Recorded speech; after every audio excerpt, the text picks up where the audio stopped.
Under the legislation and the statutory guidance, the responsible person for a site must ensure that public protection procedures are effective.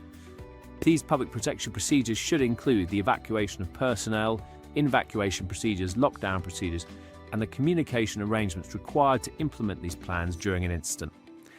Procedures must be specific to the premises and consider how staff, visitors, and members of the public would respond in the event of a terrorist incident.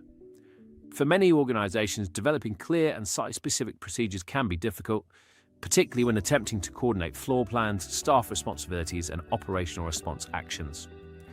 PROVA Risk simplifies this process through its bespoke plan builder software, allowing organisations and sites in scope to quickly create public protection procedures tailored to their premises and the staff available on site. The platform allows organisations to utilise existing fire safety plans or soft copy floor plans, annotate them directly within the system, and assign incident response tasks to specific job roles or personnel to support effective implementation during an incident.